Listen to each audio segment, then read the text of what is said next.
Hello, hello. Welcome back to Horrific Horror Review. I'm Jim King, I'm Eric Bonifield. and today we're going to be doing B-sides, B-movies that are awesome. B-sides. Yeah, I like the word. I always like the word B-sides. Yeah, me too. I usually liked the songs that were on the flip, This is the cooler shit. right? It's not the radio ready bullshit. Exactly. Deep cuts. All right. So I'm going to start it off with my favorite that I've been harping to you about forever that you still haven't watched. I have not. Rubber. The Killer Tire. Okay.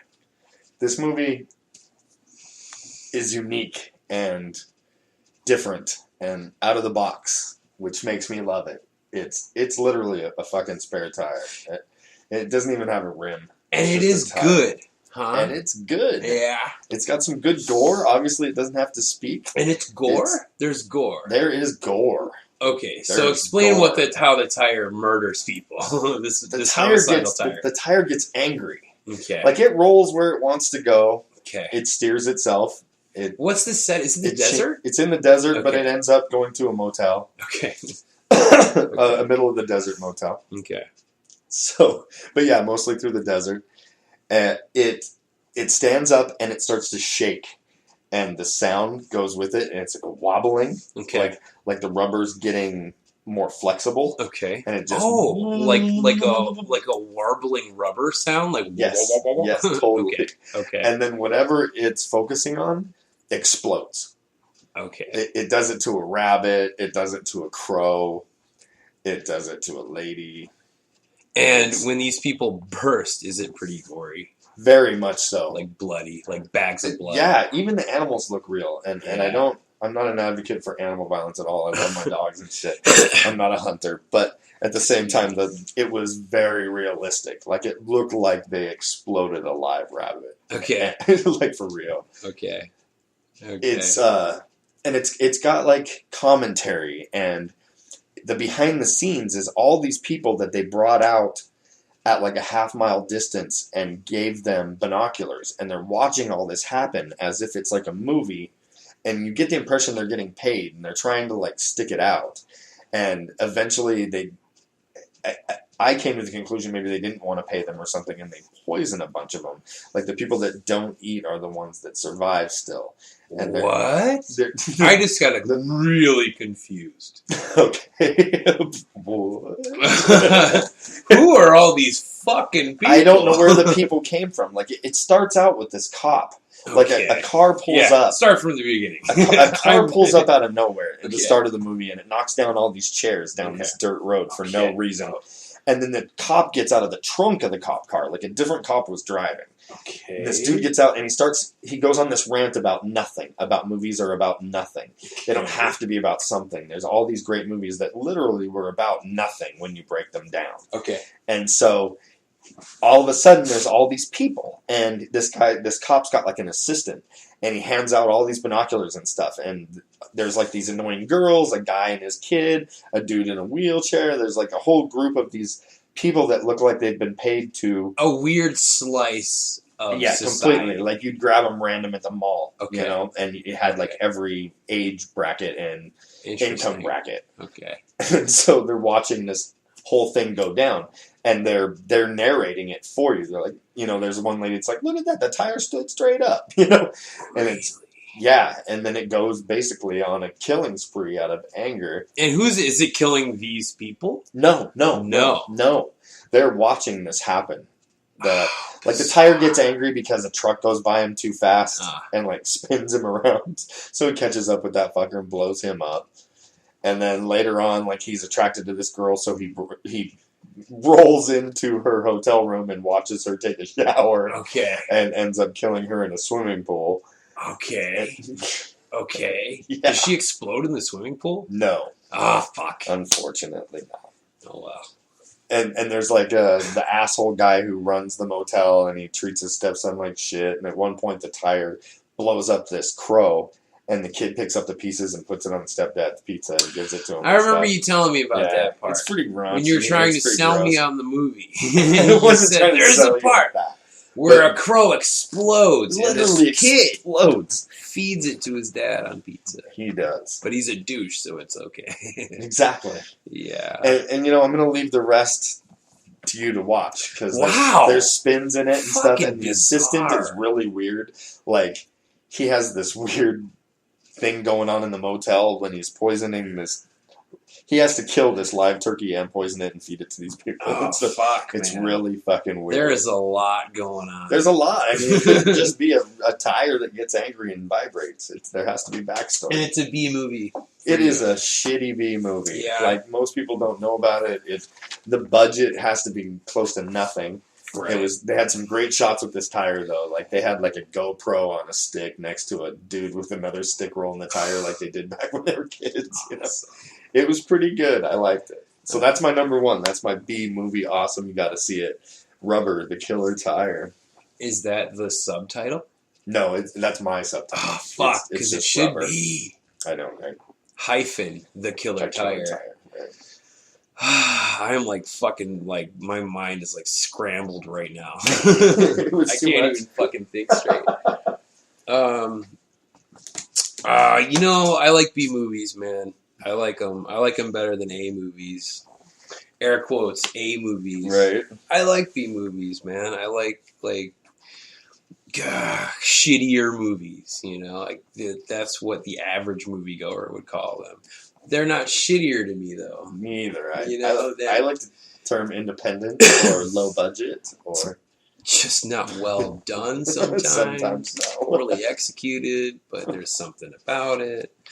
Sometimes just poorly advertised even. But. A lot of times, yeah, there are some movies that just fall into this hole where what was this movie? And that used to happen a lot, Right. I think that happens. I don't know, the movie industry is so bizarre and different now. And in constant flux, like it's different every 6 months. Like, what old movie are we going to rip off now? Yeah. What's your first? I got a whole bunch, man. And I think what I should talk about, what I need to talk about, I don't know why, is Frankenstein fucking Unbound. Frankenstein Unbound. Frankenstein Unbound was one of those movies that I found. I went to the record store. And I went to the used record store, and I'll just go to the horror section, and I'll find a couple of covers that I'm like, I'll watch this, I'll watch that. Right. If it's $7, fuck it, I'll buy it. A lot of times, I went out, Very rarely do I pick a movie, and I'm disappointed. I think the last time that happened was Slime City. Right. For $20, like this 2-disc Slime City. I was like, I've never heard of this shit. And the cover was fucking rad, and I was like, all right, let's go. And wow, what a waste of $20 for a stupid fucking movie. But anyway, Frankenstein Unbound. I grabbed, I love Frankenstein, and I grab it. And you were just talking about this. On the cover of Frankenstein Unbound is an eyeball that has been stitched together.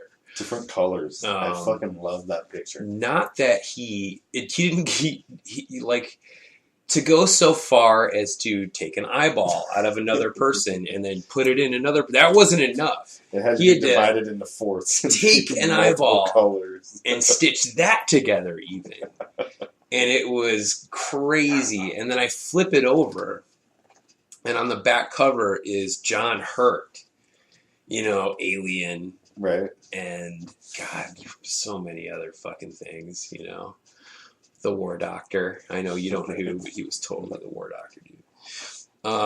And on the back cover is John Hurt with an axe standing in front of a hangman's gallows. It's like screaming. And I was like, all right, I'm down. And I think Raul Julia was also on the back cover, like standing next to like a candelabra. Like all lit up. And I was like, what the fuck? Like, I gotta see what Frankenstein Unbound is. Totally not what I thought. Like, okay, man, this fucking movie is... Have you ever seen it? No, I haven't. No, I haven't seen it. Well, okay. So don't ruin it. I won't ruin this. I won't ruin Frankenstein How about Unbound. to sell me on it? I'll so fucking sell you on this shit. All right. So, John Hurt, Raul fucking Julia. Okay. Bridget Fonda plays Mary Shelley. Okay. Raul Julia plays Dr. Frankenstein. Okay. All right. Jason Patrick, Okay. Lost Boys, Yeah, plays Lord Byron. Okay. Fucking wild, man. How Wild how much talent. Weird. Tons of talent in this movie. And I saw the picture that I asked you if I was looking at the right thing. Did you? Makeup, Yeah. I'm digging it. Tons of talent in this flick. It looks like he has ears on his cheeks. It's crazy. Really, just not a lot of money thrown. I think it was Right. I don't know, $11 million, Okay. which is a lot of money, but for a movie, that's not even an advertising budget. Like you said. so right. Right. So, John Hurt plays a scientist in the year 2031. Oh, Right. here we go. Future. Friend. Yep, he's created a weapon. The Okay. president wants him to create a weapon Okay. that is going to supersede anything nuclear. It will eliminate a Nuclear city. threat. Yeah, Oh. it'll eliminate a city without any kind of fallout. Okay. Right. Somehow his weapon is causing disturbances in the time space continuum. And there are what are called time slips or time rips, Okay. like happening in the sky. There'll just be the slit in the sky of a kind of like a cloud with a cut in it into like Nice. a Okay. space, Yes. swirling galaxies and shit. Okay. And they don't know where these things are going. I don't even know why they call them time slips because they don't even know what the fuck they are yet. It just rips. Yeah. Okay. He's working on his weapon. He finishes up the day. He's going home. He's got this wild talks to me kit car, like Knight Rider car. Okay. 2031, man. Right. Yeah. Of course. And Does it fly? No, Still but it not looks flying like it cars. should. Oh, It looks like it flies. It looks kind of like the spinner from Okay. Blade Runner, but not. Anyway, he goes home. One of these time rips opens up, and a medieval knight comes riding out of it and throws a spear at him, and the spear kind of stops and gets sucked back into the hole. Is it Sean Connery? No. Are there midgets? No. Is this Time Bandits? No, this is not Time Bandits, Okay. which is another great movie. It is. He gets sucked into the hole with the medieval knight. Why he ends up in early 1800s Austria when he just got sucked in with a knight from clear medieval time. Whatever. We're not going to Right. fuck with the science of it. At least he didn't end up on another planet with no oxygen, right? This scientist ends up in Austria in the early 1800s while Frankenstein is doing his thing. Okay. Building the monster. He not only is it him, but his car came with him. All right, it did. his car came with him. Beautiful. He sees this little town. He goes down to this town just to figure out where he's at and what's going on. It is. It's Viseria. he meets Frankenstein. He also meets Mary Shelley, Odd. who they exist in the same world. Right. He's not just a figment of her imagination in this movie. He is a real guy, and she's using him as inspiration to write the story. Okay. Bridget Fonda plays Mary Shelley, Nice. and she ends up fucking John Hurt. Okay. She's like, Lord Byron and Percy are fucking all about free love, and so am I. And just like gets naked and jumps on John Hurt, and it's like, whoa, Mary Shelley is a freak. It was crazy. And Barbarella. yeah, Bridget Fonda, not James. Sorry, Bridget Fonda. She's super young, way too young to be with John Hurt. Right. It was creepy. That It is was like, wow. Okay. Anyways, long story short, the Frankenstein's monster, is really bizarre. He has extra thumbs and shit. Because why wouldn't you if you could build them? You're building the perfect guy, I guess. Right. Thumbs are handy. Won't drop anything anymore. And he's handy. Right? I didn't even mean to do that. And then John Hurt and the monster and Frankenstein end up getting pulled back into the future. Okay. But things are different. Right. It's kind of like the far future. Okay. And it's a future where the world is Arctic. And much like the end of Frankenstein, Right. where it takes place at On the end. Antarctica. Exactly. Right. It was interesting. They Another twist. they follow the story Right. of Frankenstein, Gotcha. from pretty well, just in a really weird way. Those interpretations are fun. It was definitely a different interpretation of Frankenstein. Okay. Really bizarre. To the end is, I can't even describe it, so I won't. Just watch it. Okay. It's worth watching. Raul Okay. Julia is amazing as Dr. Frankenstein. Okay. I mean, he's worth watching the movie itself. alone. Yeah. Okay. But I really like Frankenstein Unbound. All right. One of my favorite. It's my favorite Frankenstein movie. Okay. That's how serious I am. Okay. Yeah. Oh yeah. For All sure. right. What's your next one? I had a next one until Hmm. I start listening to you, and it reminds me of other shit. Oh. So it reminded me of two that are just super fun to me. I'm going to Okay. go with my next one is Death Race 2000. Oh fuck you! Yeah. It's so Yeah. good. Death Race 2000. So bad. So good. Frankenstein. Frankenstein, right? The driver. David Carradine. Yes. Playing such a great role. So set this movie up real quick. Shit. We've got Sylvester Stallone. He's great as Machine Gun Joe. It's the But future. It's the future, right? We've got a race where people drive. Televised. Yeah. It's a huge sport. It's like the Olympics or whatever. Mhm. It's a It big is. It's deal. like it's a huge And deal. They're racing for Mr. President, Uh-huh. and Who's in his private like bungalow in Right. Beijing right now or Yeah, something? something, yeah. Weird. and there's a really annoying announcer. Oh, he's great. He's not a Roger that- Corman I staple. love that guy. All right. That guy's great. But Yeah. I meant the news lady, really annoying news lady. My closest and dearest friend, that lady. Frankenstein. But yeah, can't stand her. But anyway, they're driving and they're getting points by hitting people. Mm-hmm. Babies obviously worth the most. Were they? Yeah, Is that how it was absolutely. going? Yeah, that's how they duped the last of their drivers. Were old people worth less? They were, but they were. They'd push them out in droves. That's I why remember that. They were pushed them driving all out past the on roads. geriatric ward of the hospital, and they just lined these old people up in front of the road. And Frankenstein ended up running over all the doctors, like, Yep. fuck you! He went on the sidewalk and ran all over the nurses and doctors. It was Exactly. great. Yeah. That was a great movie. It had cool cars Mm-hmm. that were, they were kit cars because it was a Corman movie. Even the coolest one was still a Volkswagen, but still awesome. Played in fast forward, lots of extra shit, Mm-hmm. machine guns and swords, and cool rims. Weird shit and weapons attached to the vehicles. Yes, Definitely. A lot of like Roger Corman actors that you see. Totally. in all the- It was had in the this group. movie. Yeah, the girls that get topless every time. Right. Same dudes that Right. the nasty dude.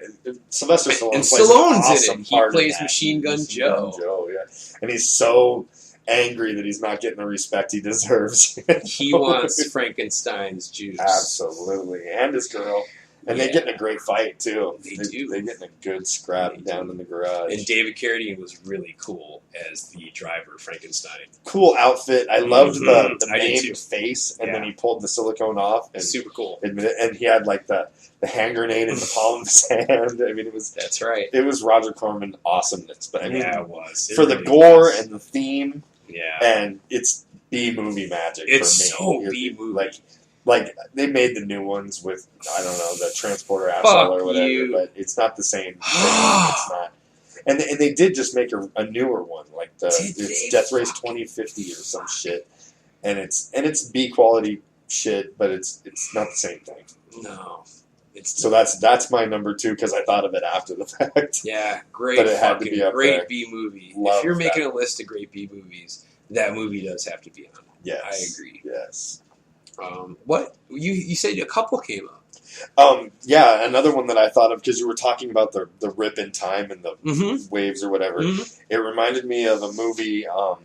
It goes hand in hand, two of them, but it reminded me of a movie called From Beyond, Ooh, what's this? and it's Do I know it's this? the same guy that was in The Reanimator and Bride of the Reanimator. The actor that played. Yeah, Okay, same actors, and it's from. He was in Frighteners and shit. Exactly. Yeah. From Beyond is about this crazy kooky dude that he has those forks, and if you tune them at the right way and they It's make an the H.P. right Lovecraft frequency, movie. absolutely. Yeah. Then you see the flying eels. Yep. And if you see them, they see you. Yep. And, you know. I always love that story. I love all those stories. Like Yeah. they're so tentacly and. We'll have to do an episode on H.P. Lovecraft one day. Because he's so that popped in my head when you were talking about it, but that wasn't on my list. Gotcha. Well, it's funny you brought up Time Bandits. Would I call Time Bandits a B movie? I don't know. I think at the time it was. I'm gonna say no. It was approaching blockbuster territory, wasn't it? It was heavily advertised. I saw it at the theater with my parents. Sean Connery's in it. Yeah, I saw it in the theater with my parents. So that means Did you really? I really did. Yeah. Fuck. I'm an old man. Yeah, man. Yeah, we went and saw. Fuck me. That band of midget, and you know it's funny because I was too young, in my mind. I didn't appreciate it until the rental VHSs. Really? 10 years later. Wow, I saw Time. I saw it as a little kid. As a little kid, I was 3 or 4, and I remember loving it. Just love this. Okay, Time Bandit. Let's talk about Time Bandit. Have you seen Titus? Do you know Titus? I have seen Titus. Yeah. Reminds me a lot of the same. The kid starting out and then the dude busted in. But Sean Connery was awesome. Time Bandit. Time Bandit is. It's interesting. Let's talk about it. All right. Why the fuck not? Time Bandits is about a group of little people. Right. Back in the day, we called them midgets, and they called themselves that. But these were some of the greatest little people actors at the time. It's like the cast of Willow, right? Some of them were in Willow. The main guy was not, though. And I forget his name. He was a really cool actor. He was definitely the Dinklage of his time. I should know his fucking name. But it's this group of these little people who steal a map of the universe from God. And spend the whole movie trying to keep away from him. Outrun him and rob at the same time. And they end up, befriending this little kid who gets caught up in their adventure. And when they say they have a map of the universe, they literally mean of the universe, other realities, other Earths, other times. Really interesting. One of my favorite scenes was when they wind up on a boat, like a pirate ship or something, and a giant ends up just walking out of the water underneath the ship, and ends up with it it teeters on his head like a hat. Mm-hmm. And it's just so bizarre. And at one point, they're like, we got to get off this fucking giant's head. Like, Jesus. They pull the boards out of the bottom of the boat and inject, booze or something into his head. And, he gets all... Right. Nap time. Takes the fucking boat head off. Crash. Bizarre movie. I really liked the scene. The one I remember from a kid was when they were... It was like a completely black world when it was like God's with thing. The cages, the hanging cages, square hanging cages. Yeah, that was in hell. It was like a purgatory because it's not only God that's chasing after them for this map; it's also evil. They don't call him the devil; they call him. I think he's evil. I think they call him evil, and he's basically the devil, and he wants the map. Why wouldn't he? as well? And it's it. Time Bandits is a great fucking movie. Awesome movie. I haven't thought of Time Bandits in years until you said that. I was like, oh shit, that's right. Just reminded me of it. Yeah. But, so, Frank Cinnabon, Time Bandits. what else do we got? Let me see here.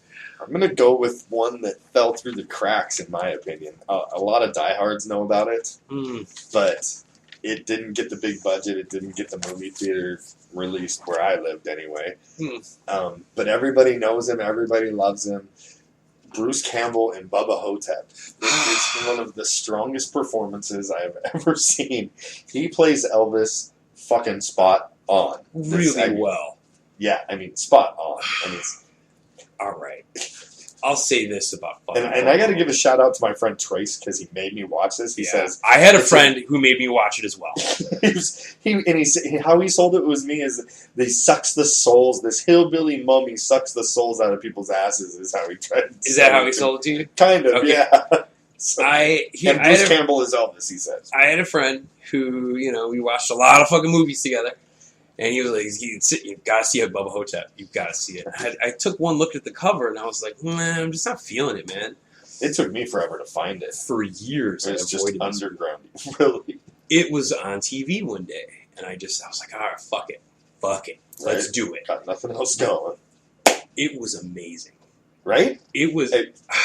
For one, I didn't know shot really well. I didn't know Ozzie Davis was the guy who played JFK. Right. With a sandbag in his head. I knew it was, he told me, he's like, Bruce Campbell plays Elvis and this black dude plays JFK. Right. And I was like, what? Right. He thinks he's JFK, and I was like, all right. Okay, I'm still not crazy interested. But it's... And I had to just look at the derivative of the name. Bubba Hotep. I'm like, Hotep, that's mummy, obviously, Bubba, right. Like it's a hillbilly, and Hotep, and it like is. A mummy. The motherfucker's wearing cowboy boots and shit. That part of the movie, did they ever explain why he had cowboy gear on? He was coming from Texas when he got dropped off of that thing or something. It was right, but how did a mummy get hillbilly? Yeah, they did explain it. I'm almost positive they do. Okay, it's something about how I don't it got remember transported and then fell into this river, next to I remember the all that, home. Yeah. but I do not remember how There's they an explain why he has cowboy boots with spurs and a cowboy hat and shit. Like I do not remember that explanation. Egyptian trash on the bathroom walls. It's fucking fantastic. Yeah, it was. What was it? Cleopatra does the nasty. Yeah, exactly. Yeah. And the bugs, the crawling bugs, are nasty. Yeah, Bubba Hotep is Bruce Campbell, who is everyone horror geek's favorite person, plays Elvis. Actually, Elvis, the real Elvis. Yeah, he's traded with this Sebastian Haff dude, an Elvis impersonator because he wanted out of it. Burned up his contract that made it to where he could go back. Ends up in a fucking nursing home trying to convince all these people he really is Elvis. Has a growth on his pecker. Right. The fucking nurse has to massage. So gross. Shit, yeah. And then gross, dude. There's these critters. He hears a scuttling. And then it turns into just madness with this mummy and how they're going to go to battle with it. Yeah. These two old fucks. And Ozzie Davis what a great place to suck souls. I mean, if you an need old to suck person's souls, yeah, they're dying. They're ready to go, and no one cares if they're passing away. Easy prey. Very easy. And they're expecting them It's like to living die. across the street from like the back door of a buffet. Yeah. They can't taste great, I'm sure. But it's he sucks it out of their ass. Any anyway, meal so is I don't probably know how good it would be anyway. good. Yeah, I know. I'm not an ass sucker myself. Not an ass player. The first time that JFK, Mr. President, is down on the ground and that thing is trying to suck the soul out of my ass. Okay, it's a buddy movie. Totally a buddy movie. And it's like, I can't help it. I was moved by this movie. I was moved by Bubba fucking Hotep, dude. Me too. Go fucking figure. I did not expect that to happen. Jumped into my top 10 But when Elvis movie. looks down at JFK and he's like, I got your back, Mr. President. It was just so oh my god, these two old men are just so fucking cool. And he's got the fucking outfit and the glasses and the moves. They were old and they could barely move, but they were gonna fight this fucking mummy, man. Yeah. They were gonna do it. He went out to battle with a walker. And in a wheelchair. And a motorized and it was just so cool. Yeah, I agree. Bubba Hotep is a really... So yeah, that was my next on my list. What do you got? You know what movie I love? It's one of my go-to movies. I got the day off work, or I'm taking the day off work because I'm sick or some shit, and I just want to put on a movie and fucking conk out halfway through it. Exactly. My Bloody Valentine, 1980 or 81. Okay. Canadian horror movie.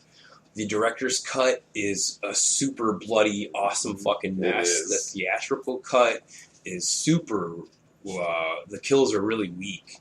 Okay. The I Canadian, think I saw the director's uncut one. the It's got Canadian lots of Film Board innards. cut the shit out of this movie Really? so they could show it. They were really strict at the time. Right. But it's a total Canadian movie. All the cast is all Canadian, and you hear it. There's something about Canadian horror to me that I just Really? fucking love it, man. I love when I hear that accent. What is this hullabaloo? They were. It's about it's okay.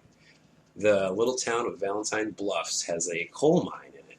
I love that mask. Like, I was sold on that the gas gas mask, the miner mask with Yeah. the light and that pickaxe. Like, the VHS box cover, Yeah. it just grabbed the 12-year-old me like no other. So, in this town, there's a coal mine. In it, 20 years ago, on Valentine's Day, there was a cave-in in the mine. And one guy survived because he ate the other miners and went stark raving fucking mad.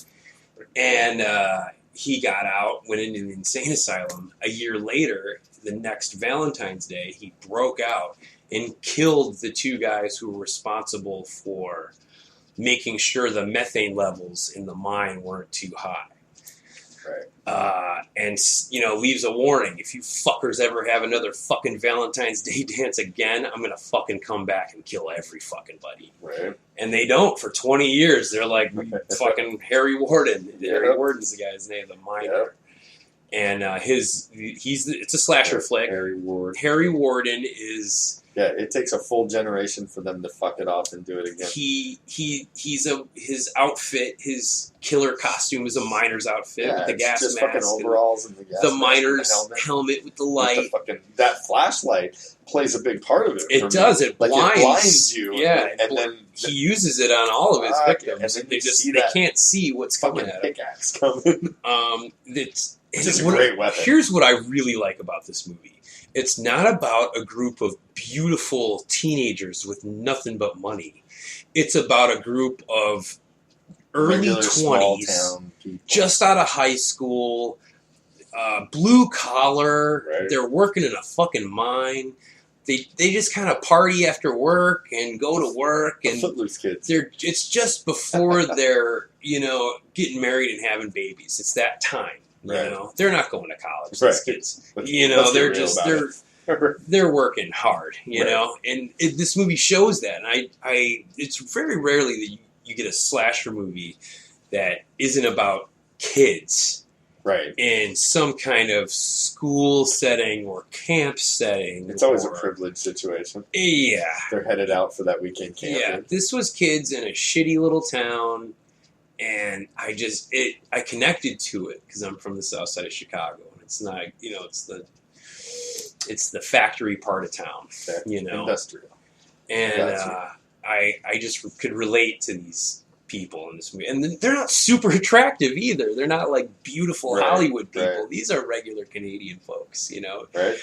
It's a great kind of grassroots, homegrown B movie that they did a fucking amazing job with. Like, don't think that because this movie is a B movie that they didn't do a fucking This movie holds up against anything from Hollywood from the same time period.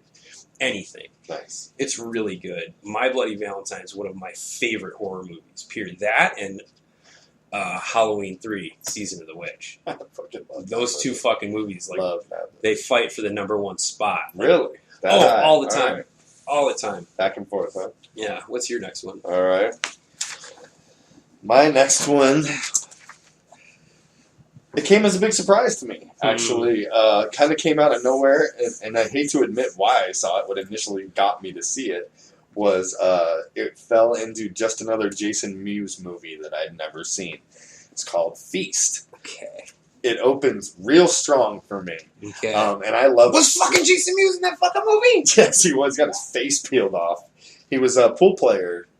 Fucking shit. He was playing against Balthasar Getty. And the brother... I do remember Balthasar Getty. The brother in the wheelchair bumps into Mewes and makes him lose the pool game, and he's got to pay up. And he's talking his shit, I'm an actor, I got a lot of money, you know. And he's playing himself, like he's playing Mewes. Jason Mewes. Yeah, and I love how at the start of the movie, each character is introduced by how long their longevity is. Okay. Like it says, this guy might make it 10 minutes into the that movie. was fun. This is our hero. And of course, none of it pans out, you know. None of the what you Feast think is a movie that is a self-aware movie. It's aware of itself. It's a movie that breaks the fourth wall in some ways, for sure. So many silly, weird parts to that. And Yeah. sexually deviant. My favorite part of Feast was Clue Gulliver. Okay. I love Clue Gulliver. Okay. I know you love Return of the Living Dead just as much as I do. I love that fucking movie. Right. He's a Bert. He plays Bert in Return of the Living Dead. He plays Mark Patton's dad in Nightmare on Elm Street Part 2. Yep. The fucking exploding canary. The bartender. He plays the bartender. Great. I love Clue Gulliver. There's He's something great about too. him. The shit talking. Oh my! I hear he was really difficult on set. Oh, I'm sure. I guess he just kept forgetting his lines and shit. Really? Getting mad at him. Making him up as he goes. The actor says, "God damn it!" That's great. And his son was directing it. And he's just like, Dad. Right? Of all the people, you need to fucking do Dad, it. come on. Yeah. That movie came out of nowhere for me. It was a surprise. It had unique monsters. They were super gross and funny, and the way people would really act. A lot of people just out to save themselves. It was a good time. Did you watch the show? Feast? There was a T. You don't know where the Feast came from? Oh my god! My was, voice just went up. I'm so excited. I do a little bit. It was like a movie contest. There was a movie I know contest where it came from. show with fucking those two dudes, Ben and Matt. Yeah. Ben Affleck and Matt Damon, and they had the show about sell us a movie, Right. And Feast was the horror movie season. And that's I do know that's how. That's why I know Clue Gulliver was losing his shit on these poor young actresses. It was amazing. I didn't watch the whole thing, but that's how I knew about Feast. Nice. Okay. So we're gonna wrap up the first episode. Yeah, you want to do it like that? Yeah, because I've got like half a list left. I've got a ton of shit too. I want to talk about Ice Pirates, man. Ice Pirates. I'm sorry. Beautiful. I just do. So next time we'll come back, we're going to talk Ice Pirates. I got Wolf Cop, I got Sharktopus, and I got to talk Shin Godzilla, too. I got to talk Critters Part 2, man. Yes, Critters. God. And maybe Ghoulies. Oh, yeah. After Gremlins, dude, all these little, the Gremlins made this almost like a subgenre of horror movies that came out like around the same time, like just little creatures, like multiples of them. And sometimes they got bigger too. Yeah, it's like the Gate. Remember those little guys? The Gate's on my list. Is it on your list? Yeah. Beautiful. Okay. All right. Until Thanks. next time. See you next week.